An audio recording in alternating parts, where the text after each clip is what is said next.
Xi Jinping menjadi pemimpin tertinggi Tiongkok belum ada 10 tahun, namun gerakannya, manuvernya, strateginya membuat Tiongkok bukan hanya ekonominya tumbuh, tapi Tiongkok menjadi kekuatan dunia yang menakutkan. Bahkan membuat Amerika berpikir ulang untuk dogfight dengan Tiongkok. Xi Jinping naik ke panggung tertinggi Tiongkok di tahun 2013 dengan rencana besar dirinya akan membawa Tiongkok, yaitu di ulang tahun ke-100 tahun Tiongkok merdeka. 100 tahun Tiongkok merdeka di tahun 2049, Tiongkok adalah the new world order. Kalau kita berkaca pada prestasi Xi Jinping, mengapa banyak pemimpin negara lain juga berkuasa 10 tahunan, namun prestasi mereka jauh di bawah jika dibandingkan dengan Xi Jinping? Apa yang dilakukan Xi Jinping yang tidak dilakukan oleh pemimpin negara-negara lain, khususnya negara di Afrika dan negara di Asia? Apa strategi Xi Jinping? Apa rencana besar yang mengubah permainan dunianya Xi Jinping? Sahabat pasti bertanya mengapa channel Bossman masih terus membahas tentang geopolitik dunia, geostrategi, geoekonomi,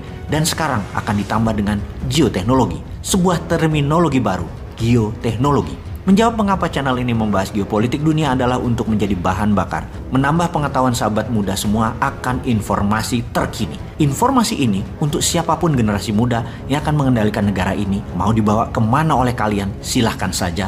Namun pastikan Indonesia menyusul Tiongkok di tahun 2045 sebagai negara nomor 1 di dunia dan menjadi pengendali kesejahteraan umat manusia. Banyak pelajaran terus dibagi, seperti pelajaran memimpin dunia misalnya, ala Donald Trump yang walaupun terlihat asshole, namun bagi Amerika sesungguhnya dia patriotik nasionalis sejati. Begitu juga pemimpin dunia yang melawan hegemoni Amerika dan sekutunya seperti Erdogan, Putin, Xi Jinping, dengan ciri kepemimpinan yang otoriter, keras, dan berani bermain aktif di dunia sebagai global player. Inilah yang akan kita ajarkan kepada generasi milenial dan generasi zilenial yang saat ini masih dikerjain oleh generasi di atasnya, terutama di bidang politik, yang seakan Indonesia ini hanya menjadi milik orang tua-tua di panggung politik, seakan mereka tidak tergantikan dan maha benar, dan anak muda hanya boleh memilih yang ada di panggung etalase desain dari mereka, tidak boleh ada yang lain. Channel ini akan membawa sisi lain dari informasi terkini tentang dunia agar menjadi ilmu bagi sahabat muda memimpin bangsa ini ke depan.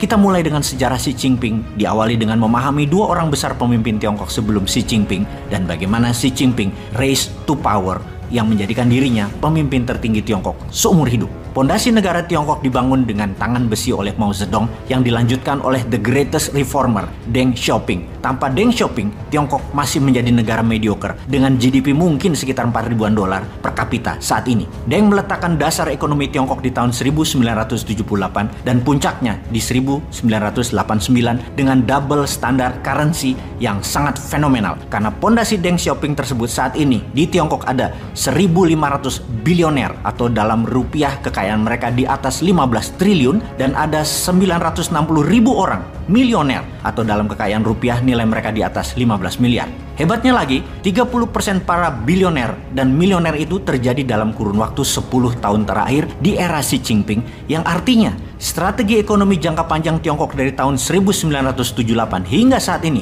relevan dan nyambung. Wis, kalau ada info begini, ora usah dibanding-banding ke, jangan disaing-saingi, yo mesti kalah. Wis, kita harus tetap fokus pada pelajarannya dan hikmahnya dari apa Bapak Reformasi Pembangunan Ekonomi Tiongkok Deng Xiaoping lakukan. Pertama adalah diplomasi luar negeri Deng lakukan ke Amerika. Bagaimana Deng meyakinkan Amerika bahwa Tiongkok adalah bangsa pekerja keras dan segala peraturan perusahaan Amerika dan Eropa yang membutuhkan tenaga kerja murah dan rajin, pindahkan pabriknya ke Tiongkok. Bahan baku masuk ke Tiongkok 0% pajaknya dan kemudahan pajak lainnya. Pokoknya bikin rakyat Tiongkok ada lapangan kerja. Kunci penting pembangunan Tiongkok di tahun 1978 karena bekerja adalah proses pembiasaan, membuat tenaga kerja Tiongkok jadi terampil, jadi biasa. Lalu setelah terjadi pembiasaan, Tiongkok mulai membangun ekonomi, namun hanya di kawasan ekonomi khusus atau KEK di 4 wilayah di Tiongkok. Salah satunya adalah Shenzhen, di mana pemimpin tertingginya waktu itu adalah ayah kandung Xi Jinping, yaitu Xi Zhongsun. Ayahnya menjabat sebagai Kepala Departemen Propaganda Partai Komunis dan kemudian menjadi Wakil Ketua Kongres Rakyat Nasional atau DPR-nya Tiongkok sebelum menjadi Ketua KEK di Shenzhen,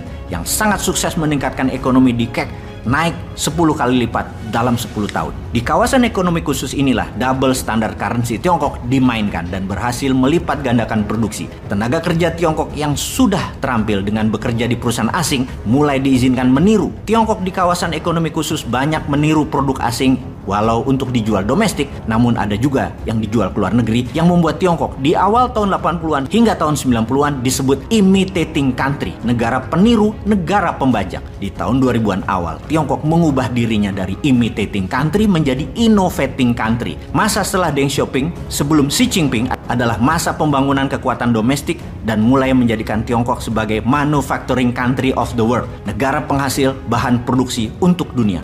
Kemudian Xi Jinping naik ke tampuk pemerintahan, di mana sebelumnya sejak tahun 2003 kesadaran internasional Tiongkok muncul dengan menyadari sebuah lokasi sangat strategis bernama Selat Malaka. Presiden Tiongkok tahun 2003 kala itu adalah Hu Jintao menyebut dengan istilah Malaka Dilema.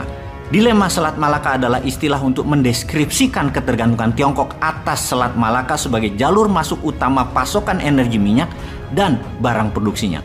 Karena itu, Selat Malaka digarap serius. Harus bisa terus aman untuk Tiongkok pakai sepanjang zaman dengan melakukan lobi politik dan kendali politik di kawasan Selat Malaka yang ada 3 negara di sana, yaitu Indonesia, Malaysia, dan Singapura.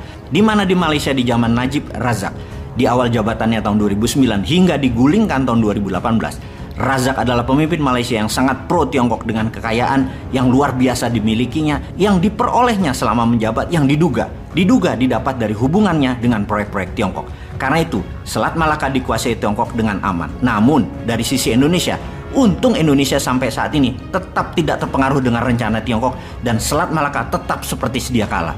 Sambil kita tanya dalam hati, gitu ya, emang sudah dapat